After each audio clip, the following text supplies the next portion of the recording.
Hi everyone, welcome to good reviews channel. நாம் இன்னைக்கு பார்க்க போகிறது லவ் மேரேஜ் என்கிற ஃபேமிலி ட்ராமா மூவியோட ரிவ்யூ தான் பார்க்க போகிறோம். இந்த படத்தோட கதை என்னன்னா, படத்தோட ஹீரோ விக்ரம் பிரபு ஒரு துணிக்கடை வச்சு ரன் பண்ணிட்டு இருக்காரு. ஹீரோ 30 வயசு தாண்டியும் கல்யாணம் முடியாமல் இருக்காரு. இதனால ஹீரோ ஃபேமிலியில் உள்ளவங்க ஒரு பஸ்ஸை பிடிச்சி ஹீரோவை கூப்பிட்டு பொண்ணு பார்க்க போறாங்க. மாப்பிள்ளை வீட்டுக்காரங்க பொண்ணு வீட்டுக்கு பஸ்ல வந்துருந்தாங்க. பொண்ணையும் பாக்குறாங்க. ஹீரோவுக்கு பொண்ணை பிடிச்சு போயிருது. இதுக்கப்புறம் பெரியவங்க பேச வேண்டிய விஷயத்த பேசிட்டு அவங்களோட பஸ்ஸுக்கு போறாங்க. அந்த நேரம் பஸ் ஸ்டார்ட் ஆகாம இருக்கு.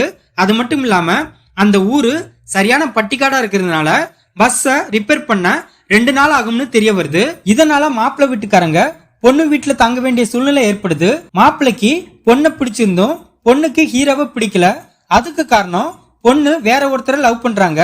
ஒரு கட்டத்துல அந்த வீட்டு பொண்ணு ஓடி போயிருது. இந்த விஷயத்த தெரிஞ்சுக்கிட்ட மாப்பிள்ளை வீட்டுக்காரங்க பொண்ணு வீட்டுக்காரங்கள ரொம்ப கேவலமா பேசுறாங்க. ஹீரோ மலை போல நம்பிட்டு இருந்த அந்த பொண்ணும் வேற ஒருத்தர் கூட ஓடி போனதுனால ரொம்ப மனசு உடைஞ்சு போயிருந்தாரு. இதுக்கப்புறம் ஹீரோ ஒரு பொண்ணை லவ் பண்றாரு. அந்த பொண்ணு யாரு, அவங்களுக்கும் ஹீரோவுக்கும் கல்யாணம் நல்லபடியா முடிஞ்சதா இல்லையா, இது எல்லாத்துக்குமான விடைதான் இந்த படத்தோட கதை. இந்த படத்தோட பிளஸ் படத்தோட கதை ரொம்ப சிம்பிளான ஸ்டோரி தான். பட் அதை ஸ்கிரீன் பிளேல ரொம்ப சூப்பரா கொண்டு போயிருக்காங்க. இந்த மாதிரியான படங்கள்ல ஓரளவு காமெடியும் ஃபேமிலி பர்சனும் நல்லா இருந்தாலே போதும். பட் இந்த படத்துல டபுள் மடங்கு நல்லா வந்திருக்கு. அதனாலேயே படம் பார்க்க இன்ட்ரெஸ்டிங்கா இருக்கு. படத்துல உள்ள காமெடி பர்சன் தான் ஹைலைட்டு. ஹீரோ வீட்டுல உள்ளவங்க பொண்ணு வீட்டுக்கு போனதுக்கு அப்புறம் ஒரு காமெடி தர்பார் நடக்கும். அது படத்துல அல்டிமேட்டா இருக்கு. ஒத்த நாட்டுக்கோழியை உரிச்சு வந்திருக்க 20 பேருக்கும் விருந்து வைப்பாங்க. அது செம காமெடியா இருந்துச்சு. அதே மாதிரி பொண்ணு வீட்டுக்காரங்க டெய்லி பருப்பு சாதம் போடுவாங்க. அந்த சீனும் நல்லா காமெடியா இருந்துச்சு.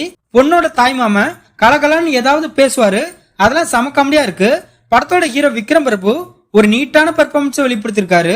படத்துல நடிச்ச எல்லாருமே தங்களோட கதாபாத்திரத்தை சரியா பண்ணிருக்காங்க. படத்தோட ஃபேமிலி பர்சனை போர் அடிக்காத அளவு நல்லா டிசைன் பண்ணிருக்காங்க. படத்தோட கிளைமேக்ஸை நல்லபடியா முடிச்சிருக்காங்க. படத்தோட மியூசிக் மற்றும் சினிமாட்டோகிராஃபி படத்துக்கு ஏத்தமா இருக்கு. இந்த படத்தோட மைனஸ், படத்தோட ஃபர்ஸ்ட் ஹாஃப் அளவுக்கு செகண்ட் ஹாஃப் அந்த அளவுக்கு இம்ப்ரெசிவா இல்ல. செகண்ட் ஹாஃப்ல உள்ள சில சீன்ஸ் கொஞ்சம் லாங்கிங்கா இருக்கு. மற்றபடி இந்த படத்துல மைனஸ் சொல்ல பெருசா எதுவுமே இல்ல. இந்த படத்தை சண்முக பிரியன் டைரக்ட் பண்ணிருக்காரு. இந்த படத்துல விக்ரம் பிரபு, சுஸ்மிதா, சத்யராஜ், ரமேஷ் திலக் இன்னும் பலர் இந்த படத்துல நடிச்சிருக்காங்க. மொத்தத்துல இந்த படத்தை பார்க்கலாமா கேட்டா ஒரு டீசென்டான ஃபேமிலி டிராமா மூவி பார்க்க நினைக்கிறவங்க இந்த படத்தை பார்க்கலாம். இந்த வீடியோ பிடிச்சிருந்தா லைக் பண்ணுங்க, ஷேர் பண்ணுங்க, சப்ஸ்கிரைப் பண்ணி சப்போர்ட் பண்ணுங்க. Thanks for all.